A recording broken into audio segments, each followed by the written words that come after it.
What if one spontaneous moment put an end to one of the greatest comedies on television overnight? The Honeymooners revolutionized the sitcom with its coarse, uncensored humor based on working-class existence, but beneath all the chuckles there was one moment so disturbing that it was effectively buried for decades. One line, read in a different way than ever before, brought the audience to a standstill and caused shockwaves to reverberate through the network. This is the tale they attempted to suppress, an unusual intersection of Cold War politics, sponsor anxiety, and a live show that edged across a line no one could see. Was it an error, or was it the evening Jackie Gleason showed more of himself than even Ralph Kramden could manage?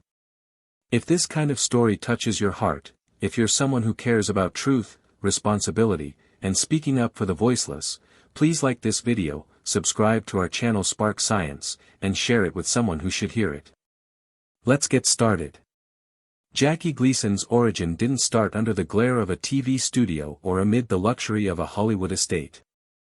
It started in a small Brooklyn apartment, the kind of place where a squeak of the floorboards reminded you of how heavy survival was.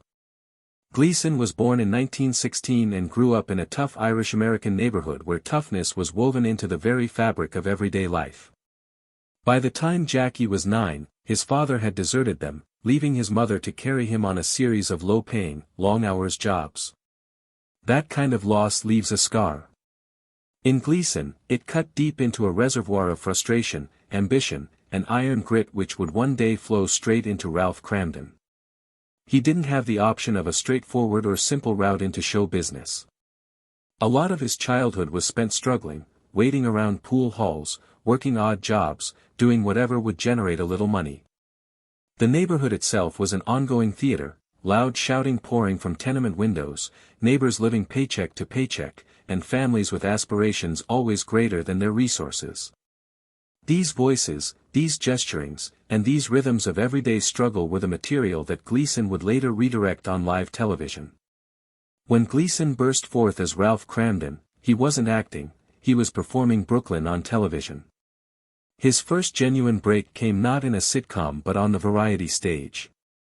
Gleason's natural rhythm, slapstick physicality, and charm made him near certainly to be drawn to by audiences. In the early 1950s, he had his own television series on the ailing Dumont network, Cavalcade of Stars. There, in 1951, Ralph Kramden was created. The original Kramden was not the refined character of today. He was tougher, loud, irascible, crude, and always plotting. For viewers used to cardigan-clad, calm TV dads, seeing a man yell across a run-down apartment at his sharp-witted wife was sheer electric stuff. While most shows on television depicted suburban life as perfect and safe, the Honeymooners' routines on Cavalcade had a very different voice. Ralph was not some suburban patriarch with a well-manicured lawn and cheerful children. He was a bus driver in New York City who never seemed to catch a break. Rather than prospering, he fantasized endlessly about get-rich-quick schemes, only to see them fall into farcical failure. Viewers identified at once.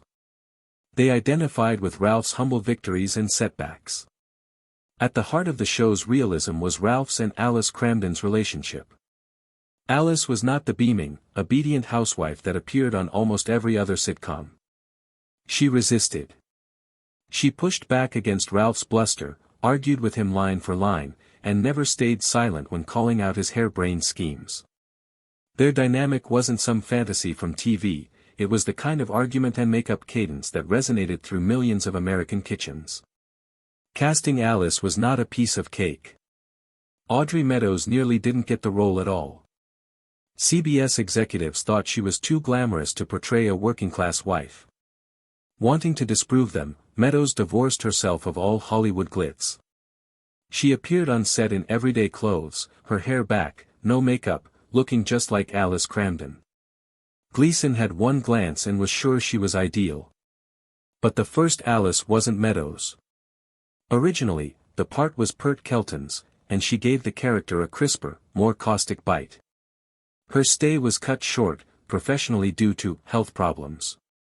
The real reason was sinister.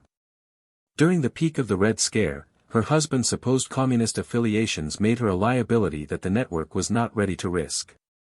In quietude, in secret, she was let go. Gleason's popularity wasn't merely a laughing matter, political currents were powering the show in directions no one could predict. When the Honeymooners plays began taking off, it was in large part due to the sizzling chemistry between Ralph and Alice. Pert Kelton, the original Alice, had a quick wit and acid tongue that equaled Ralph's energy. Her abrupt disappearance left audiences scratching their heads. The official explanation was health reasons, but behind the scenes people knew the real perpetrator: blacklist politics. During the fevered climate of the 1950s, when the persecution of suspected communist sympathizers ruled the entertainment world, mere association with a suspect was sufficient to ruin a career. Kelton herself was never arrested, and no proof against her was ever presented. But the culture of fear was so strong that CBS decided to remove her quietly instead of provoking outrage from sponsors and advertisers. Finding a substitute for Alice was not an easy process. She was the only one who could keep Ralph under control. Cast an actress too soft, and the show's dynamic would fail. Cast an actress too harsh, and it would lose all its humor. Step into Audrey Meadows, who redefined Alice as a quieter, more earthy presence. Where Ralph answered Kelton's fire with fire, Meadows used restraint, delivering caustic lines with quiet steadiness that made Ralph's bluster look even greater. For some early fans, Kelton's fiery interpretation was irreplaceable. But Meadows's warmth expanded Alice's appeal, making her a character audiences not only laughed with but cared about. When Ralph, after an episode of failure and shouting, looked at Alice and muttered, "Baby, you're the greatest," the moment carried genuine emotional weight. The blacklist had already changed the direction of the show, but the most radical revolution was yet to come, when the Honeymooners abandoned sketches and revolutionized television forever. By 1955, American television was clogged with neat suburban families who resolved life's dilemmas in 30 minutes. Fathers doled out wise advice, mothers smiled in the kitchen, and children learned salubrious lessons. Into this safe, sanitized world walked the Honeymooners, and it turned everything upside down. Gone were clean living rooms. Instead, the cramped Brooklyn apartment, peeling wallpaper, cluttered table, every corner testifying to working-class strife. No children with punchlines, no tidy endings. Only Ralph and Alice, two grown-ups struggling with dreams, disappointments, and each other. Ralph wasn't a pillar of intelligence. He was a bus driver with an overactive imagination, a quick temper, and a talent for wrecking his own schemes. Alice wasn't passive either, she was smart, strong-willed, and unwilling to accommodate Ralph's fantasies without a struggle.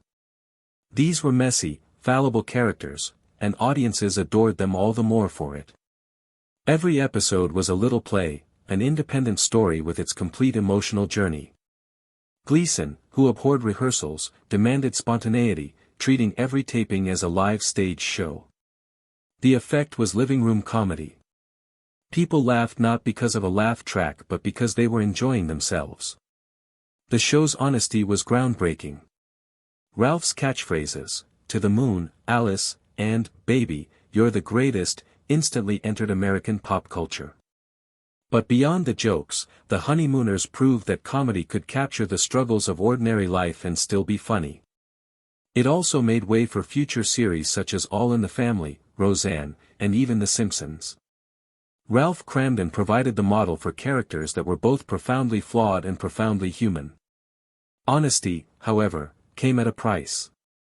And one live moment would soon challenge just how far viewers would go. Jackie Gleason lived for surprises.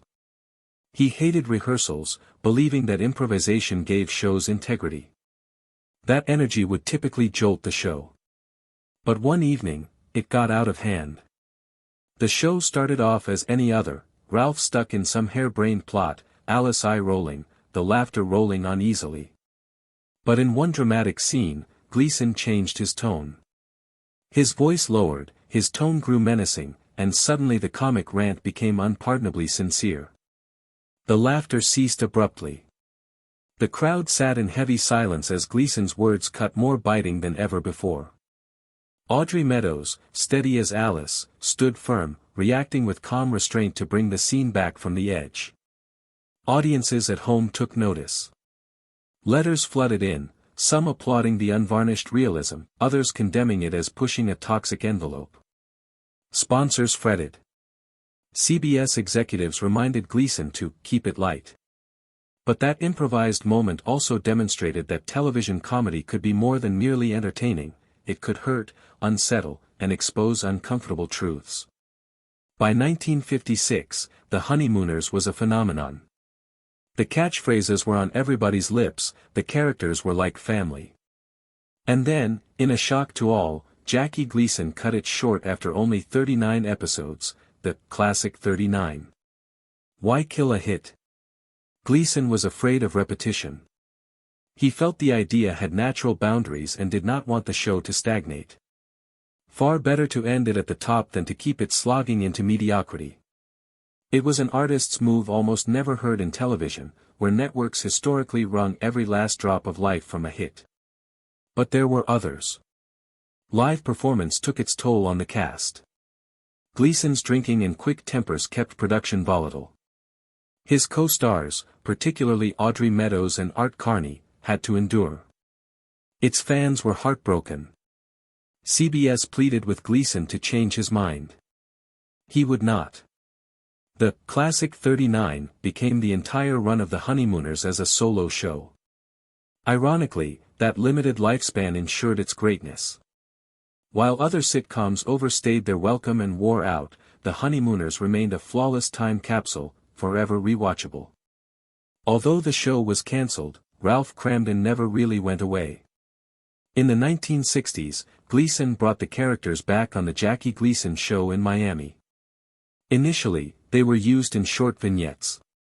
Later, in the late 1960s and 1970s, they came back in complete hour-long episodes called The Color Honeymooners. The chemistry among Gleason, Meadows, and Carney didn't waver, even as the years went by.